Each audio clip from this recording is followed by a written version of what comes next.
Welcome to the deep dive. We're here to sift through, well, stacks of information, really, pulling out the key stuff just for you. And today, we're jumping into a topic that honestly sounds like something straight out of science fiction. It really does. But our sources are suggesting it's happening right now, basically in our own cosmic backyard. We're talking about this strange influx of cosmic rays and, some pretty compelling hints about maybe an undiscovered celestial body right here in our solar system. That's exactly it. And the sources, they lay out some really extraordinary findings. They talk about trying to track these cosmic rays, even when, apparently, some instruments were being taken offline, mysteriously. And what's really interesting is how they've used, even basic simulations to try and figure out the location, the trajectory of this thing they call Planet X. Planet X? Okay. Yeah, and it might not be what you first think, like another Jupiter. The sources lean towards maybe a brown dwarf fragment, like a piece broken off something bigger and cooler than a star. Or maybe a small brown dwarf itself, one that never quite got big enough to start fusion like our sun. Right. So this deep dive, we're aiming to figure out, well, when might this thing have its biggest influence on us? What could that actually mean? And what are these weird anomalies we're supposedly already seeing? Things popping up in magnetosphere diagrams, solar monitoring. It's quite a picture. Okay, let's try and unpack that. So the sources mentioned tracking these cosmic rays, and the data sounds, well, different. Yeah. When we look at those magnetosphere diagrams you mentioned, the energy measurements, what are we actually looking at there? How is it visualized, and why does it stand out so much from, what we'd expect just from the sun? Okay, so the magnetosphere is basically Earth's magnetic bubble, its shield. These diagrams use colors to show how energy is distributed around it. Normally, you'd expect the solar wind, which is mostly protons, to just sort of compress that field relatively evenly. But what's jumping out in this data are these multiple distinct rings of energy. Some are even showing up inside the orbit of our geosynchronous satellites. Inside? Yeah, much closer to Earth than you'd typically expect these structures to form. It's not just a general squeeze, it's like localized, concentrated energy bubbles forming close in. And we see this energy kind of drifting back into the tailstream, spiraling around the planet. Spiraling. Yeah. On some of the sims, it looks almost like Earth is getting hit repeatedly, particles bouncing back and forth, creating these short, intense bursts. It's electromagnetic energy. Some is in the 30 nanometer range. That's a very specific slice of extreme ultraviolet. And there are some low-level X-rays, too. Sometimes it creates this faint glow on the night side of Earth. Now, if all that particle energy was coming just from the sun, you'd see these huge, definite impacts on the magnetosphere. Big slams. Not this constant spiraling and this distinct energy globes forming so close. So the pattern is wrong. Exactly. This pattern has become, well, the new normal, according to these sources, and it strongly, strongly suggests there's another source involved, besides our sun. That's a really key distinction, then. It's not just that there's energy, but the way it behaves, and I guess what it's made of. That's the clue. Which brings us to a really critical point in the sources about why these particles seem so unusual. What specific kind of particles are we seeing that points towards this potential second source? Indeed, yeah. And this is a big one. Why are we consistently seeing electrons without protons? Right. This observation has apparently been going on for years, and it's a huge flag.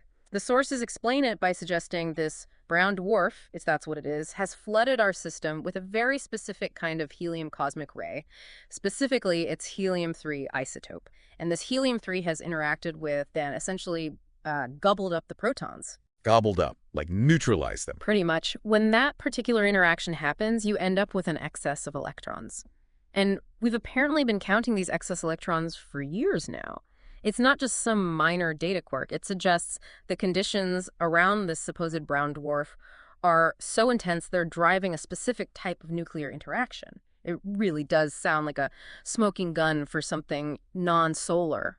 And it's not just that there's this weird helium, but its characteristics, like its temperature. Yeah.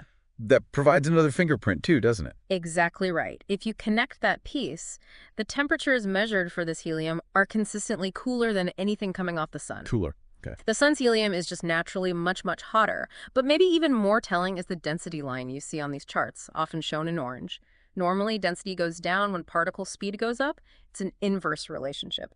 Basic physics. But when you don't see that correlation when density stays high, even as speed increases or vice versa, it's usually a sign that there's a second separate stream of particles mixing in, messing with the expected pattern from the sun. Another source. Wow. That's a Yeah. pretty compelling set of indicators stacking up. Mhm. And talking about the sun, the sources also flag some really strange behavior there too, specifically in its southern hemisphere. What's supposedly happening with our star and all this? Well, yeah, according to the reports, we're seeing a strong flow of this anomalous helium coming into the sun's southern coronal hole from underneath, it seems. Into the sun? Into that region, yeah. Now, the solar wind speed exiting that hole is usually around, say, 1,000 kilometers a second, Mhm. but the magnetic field there is getting seriously disrupted, kind of blown up and out. It seems the sun's own outflow from that coronal hole isn't strong enough to push back against this extra helium coming at us from, well, apparently from below the sun's equator. So while the top half of the sun might look pretty symmetrical, particles streaming out like normal, the bottom half is clearly disturbed. Visually, you can almost see this dark coronal hole area covering the southern part of the sun's hemisphere. Like a bruise, almost. A bruise on the sun. Sort of. And this creates a really distinct, almost geometric pattern when you have two winds emitting similar radiation but hitting each other from different angles. It suggests there are these huge energetic discharges happening at the bottom of the sun, reacting to whatever is interacting with it externally. And it's not just that southern flow issue. There's also visual flashing being seen. Correct. On visible light images, specifically from the Stereo A satellite, which watches the sun, there's apparently significant consistent flashing, especially in that southern hemisphere of the sun. And this has been noted for several years. Several years. Yeah.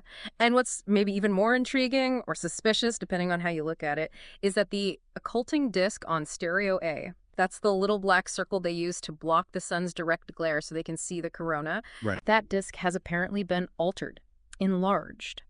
The sources imply this might be an attempt to deliberately block out or obscure some of these flashes, these direct observations. While other satellites don't show it quite as strongly, Stereo A seems to consistently capture it. When you look at the vectors, the data representation, it's described as looking like balls or swirls of particles just come streaming through. And related to that, we're also apparently seeing a mild but constant popping of our own magnetosphere. Very short-lived but noticeable arrivals of particles, like little spheres impacting us, is how one source put it. So when we put all these core findings together, what we see are these consistent patterns. They all seem to point towards a second source of particles, something fundamentally different from our sun. Okay. The observation of electrons with no protons, going on for years, that's explained pretty consistently by this idea of helium-3 from a brown dwarf interacting with protons, essentially neutralizing them.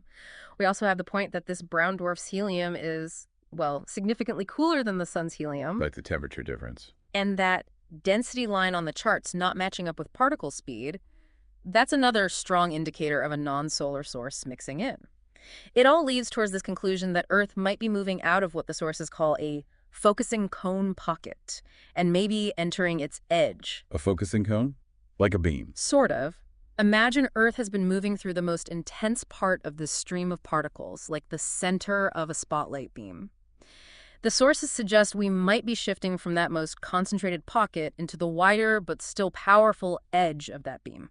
Which, if true, implies we might expect an increase in all these things we're measuring. Okay, so what does this all potentially mean for us down here? And if this planet X is real, where is it?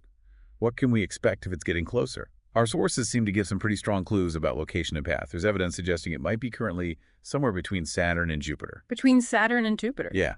Think back to the history of the Planet X search. You had astronomer Robert Harrington back in 1982, right? He proposed it existed based on gravitational wobbles he saw in Uranus and Neptune. I remember that, yeah. He predicted an orbit way out past Pluto. But crucially, he suggested a specific area to look in the sky. And that search, conducted in Chile, looking towards Jupiter.